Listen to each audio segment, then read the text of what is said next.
Chapter 7, in which Kanga and Baby Roo come to the forest, and Piglet has a bath. Nobody seemed to know where they came from, but there they were in the forest, Kanga and Baby Roo. When Pooh asked Christopher Robin, "How did they come here?" Christopher Robin said, "In the usual way, if you know what I mean, Pooh." And Pooh, who didn't, said, "Oh."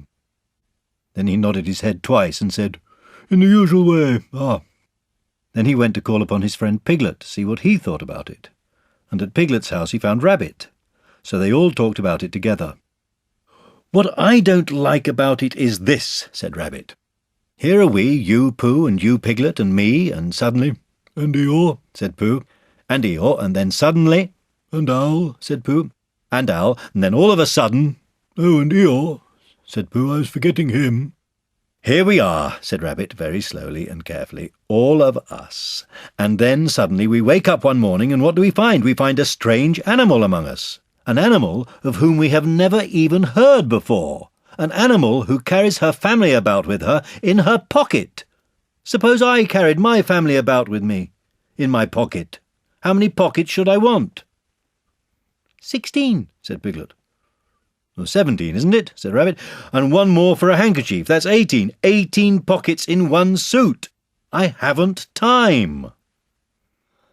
There was a long and thoughtful silence, and then Pooh, who had been frowning very hard for some minutes, said, "I make it 15. "What?" said Rabbit. 15 what? "Your family." "What about them?" Pooh rubbed his nose and said that he thought Rabbit had been talking about his family. "Did I?" said Rabbit carelessly. "Yes, you said—" "Never mind, Pooh," said Piglet impatiently. "The question is, what are we to do about Kanga?" "Oh, I see," said Pooh. "The best way," said Rabbit, "would be this. The best way would be to steal Baby Roo and hide him. And then when Kanga says, 'Where's Baby Roo?' we say, 'Aha!'" "Aha!" said Pooh, practising. "Aha! Aha! Of course," he went on. "We could say, 'Aha!' even if we hadn't stolen Baby Roo." "Pooh," said Rabbit kindly, "you haven't any brain." "I know," said Pooh humbly. "We say 'Aha!' so that Kanga knows that we know where Baby Roo is.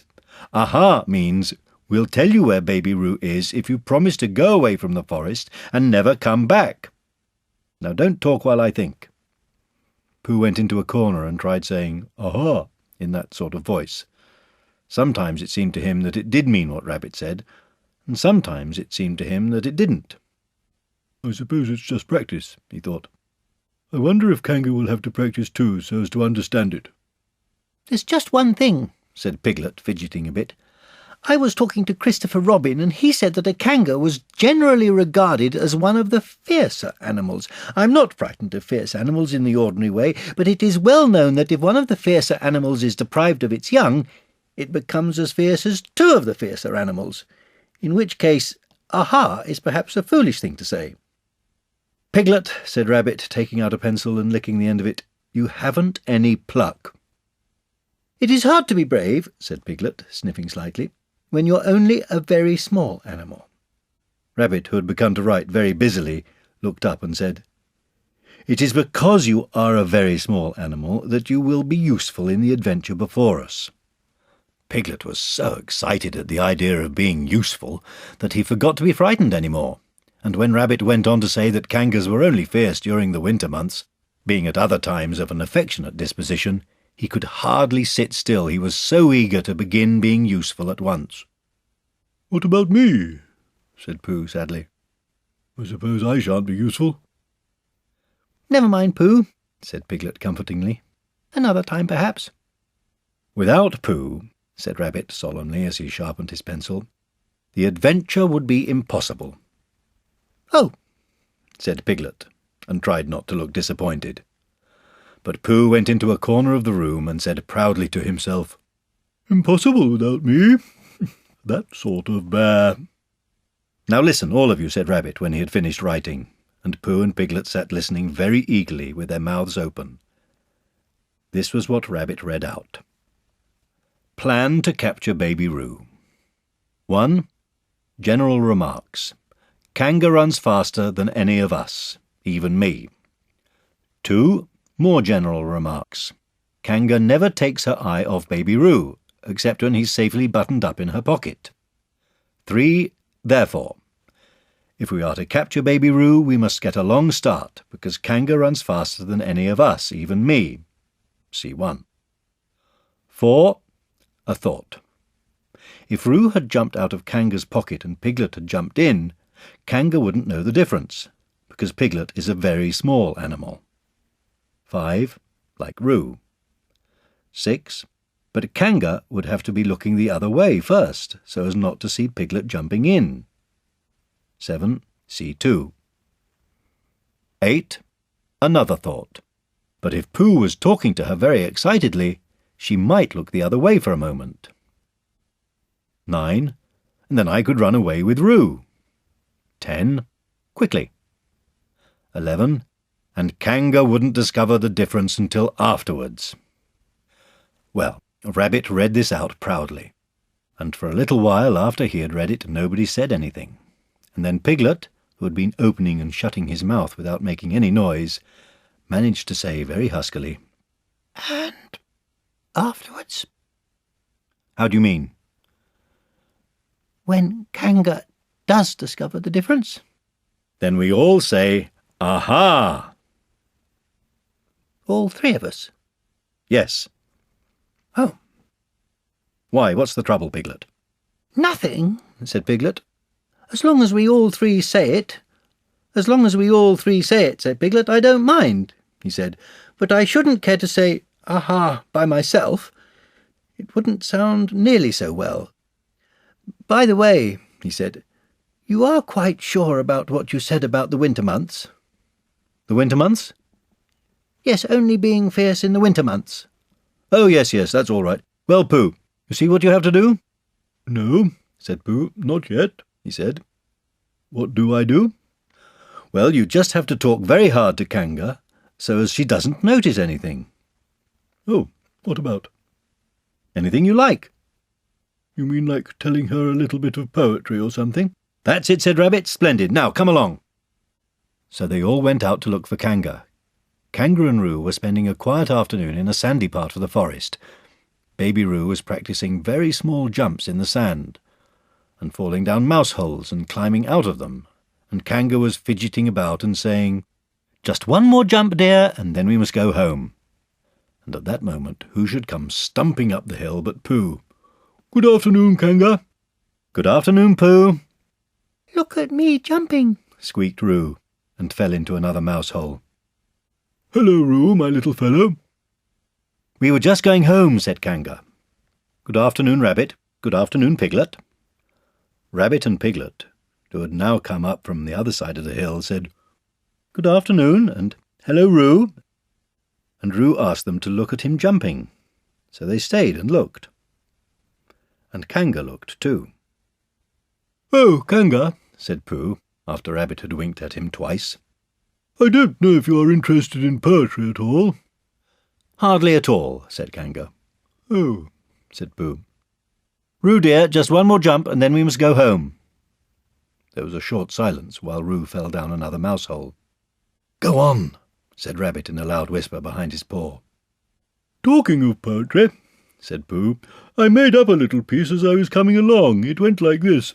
Now let me see." "Fancy," said Kanga. "Now, Roo, dear."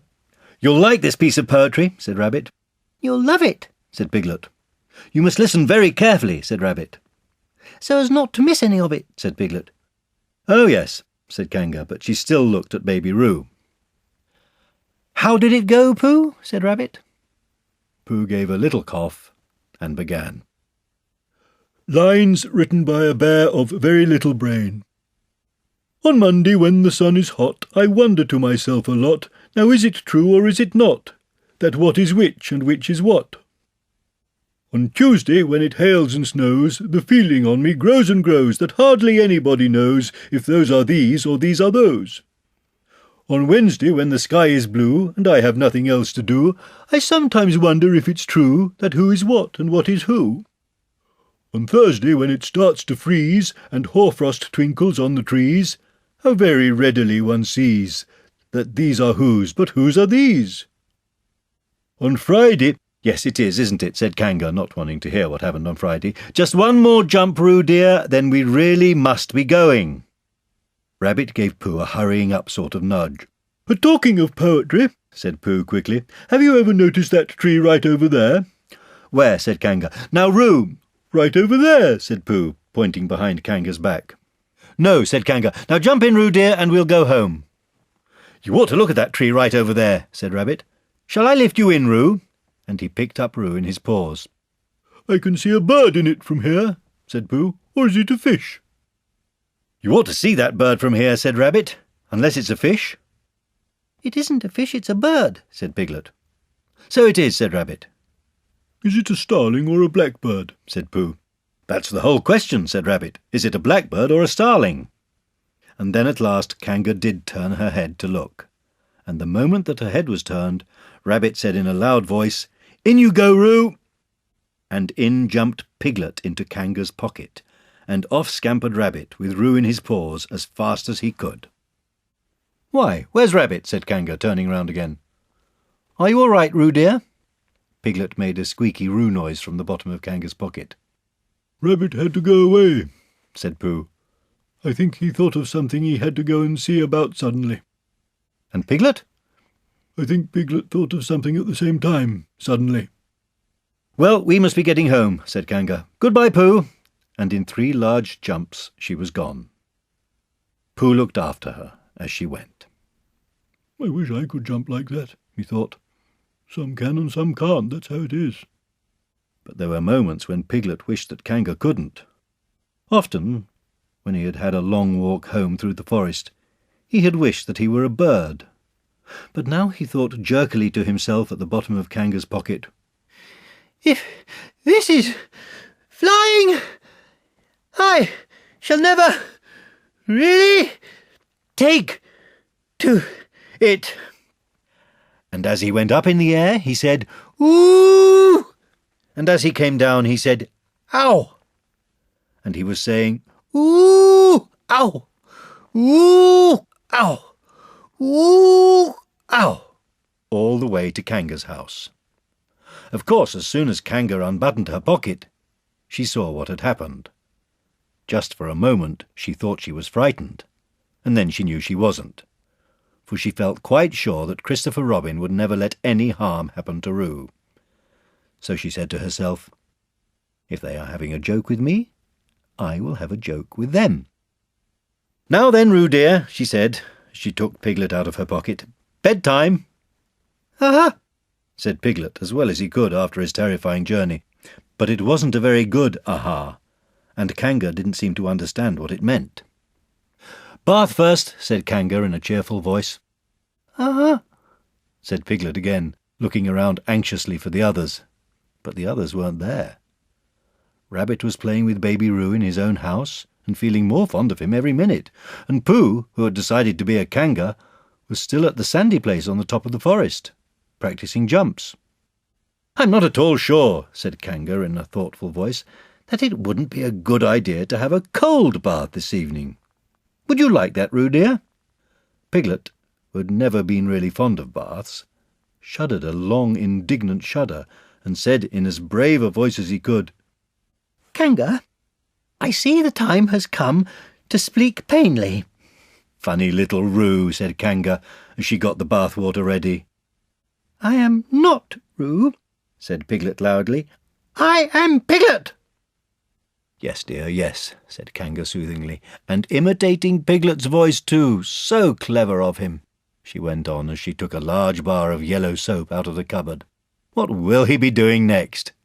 Can't you see? Shouted Piglet. Haven't you got eyes? Look at me. I am looking, Roo dear, said Kanga rather severely, and you know what I told you yesterday about making faces. If you go on making faces like Piglet's, you'll grow up to look like Piglet, and then think how sorry you will be. Now then, into the bath, and don't let me have to speak to you about it again. Before he knew where he was, Piglet was in the bath, and Kanga was scrubbing him firmly with a large, lathery flannel. Ow! cried Piglet. Let me out! I'm Piglet! Don't open the mouth, dear, or the soap goes in, said Kanga. There, what did I tell you? You did it on purpose, spluttered Piglet as soon as he could speak again, and then accidentally had another mouthful of lathery flannel. That's right, dear, don't say anything, said Kanga, and in another minute Piglet was out of the bath and being rubbed dry with a towel. Now, said Kanga, there's your medicine, and then bed. What medicine? said Piglet. To make you grow big and strong, dear. You don't want to grow up small and weak like Piglet, do you? Well then. At that moment there was a knock at the door. Come in, said Kanga, and in came Christopher Robin. Christopher Robin! Christopher Robin! cried Piglet. Tell Kanga who I am! She keeps saying I'm Roo. I'm not Roo, am I? Christopher Robin looked at him very carefully and shook his head. You can't be Roo, he said, because I've just seen Roo playing in Rabbit's house. Well, said Kanga, fancy that! Fancy my making a mistake like that. There you are, said Piglet. I told you so, I'm Piglet. Christopher Robin shook his head again. Oh, you're not Piglet, he said. I know Piglet well, and he's quite a different colour. Piglet began to say that this was because he had just had a bath, and then he thought that perhaps he wouldn't say that. And as he opened his mouth to say something else, Kanga slipped the medicine spoon in, and then patted him on the back, and told him that it was really quite a nice taste when you got used to it. I knew it wasn't Piglet, said Kanga. I wonder who it can be. Perhaps it's some relation of Pooh's, said Christopher Robin. What about a nephew or an uncle or something? Kanga agreed that this was probably what it was, and said that they would have to call it by some name. I shall call it Pootle, said Christopher Robin. Henry Pootle for short. And just when it was decided, Henry Pootle wriggled out of Kanga's arms and jumped to the ground. To his great joy, Christopher Robin had left the door open. Never had Henry Pootle Piglet run so fast as he ran then, and he didn't stop running until he had got quite close to his house. But when he was 100 yards away, he stopped running and rolled the rest of the way home so as to get his own nice comfortable colour again. So Kanga and Roo stayed in the forest, and every Tuesday Roo spent the day with his great friend Rabbit. And every Tuesday Kanga spent the day with her great friend Pooh, teaching him to jump. And every Tuesday Piglet spent the day with his great friend Christopher Robin. So they were all happy again.